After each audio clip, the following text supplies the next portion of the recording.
আজকে রাতে রুটিনে থাকবে রুটি, তাই ছোট্ট করে ভিডিও করে আপনাদের সাথে শেয়ার করলাম। আজকে রুটি বানানোটার সময় আমার এত যে কষ্ট হয়েছে তা ভাষায় প্রকাশ করার মতো নয়, কারণ আমার হাসান বাবুটা অনেক বিরক্ত করছিল। আর আমাদের এখানে দুপুরের দিকে একটু বৃষ্টি নেমেছিল, এর জন্য গরমটা একটু কমেছে। তারপরও আমার হাসান বাবুটা গরম সহ্য করতে পারে না, একটু বেশি কান্নাকাটি করে। বৃষ্টি হওয়ার পরে গরম কমলেও কিন্তু অতটাও কমেনি। তারপরেও কি করার, খাওয়া তো লাগবে, এর জন্য চলে আসলাম রুটি বানানোর জন্য।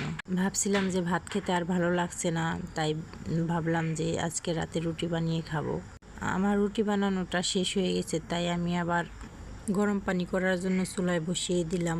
যেহেতু আমার হাসান বাবুটা ছোট, মাঝে মধ্যে রাতে দুধ খাওয়ার জন্য বায়না করে। আমি কিন্তু আজকে অনেকগুলো রুটি বানিয়েছি। রুটি বানানোর পরে সব কিছু সুন্দর করে গুছিয়ে রাখছি, কারণ রান্না বান্না করার পরে আমার ঘরটা যদি অগোছালো থাকে আমার একটুও ভালো লাগে না। এদিকে আমার পানিটা হয়ে আসছে প্রায়, একটু দেখছিলাম যে পানি হয়ে গেছে কিনা, দেখলাম হয়ে এসেছে প্রায়। এর জন্য আমি ফ্লাক্সটা রেডি করে নিলাম। ফ্লাক্সটা তো পানিটা ঢেলে নিচ্ছি।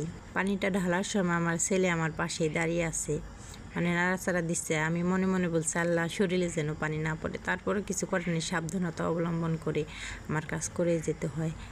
আমার হাসান বাবুটার হাত, ছোট্ট ছোট্ট হাত দিয়ে যখন আমার রুটিগুলো নিচ্ছে আমার কত যে ভালো লাগছে, কারণ মায়ে ভরা দুটো হাত আমার ভালোবাসার হাত। এদিকে আবার আমি চুলায় বসিয়ে দিলাম দুধ চাল করে নিব, কারণ দুধ দিয়ে রুটি দিয়ে খেতে আমার খুব ভালো লাগে। আবার তরকারিও আছে খাবার জন্য, আমার মেয়ে আবার ডিম ভাজি করে খাবে। আমি দুধ দিয়ে রুটি আর খেজুর দিয়ে খাবো আর কি।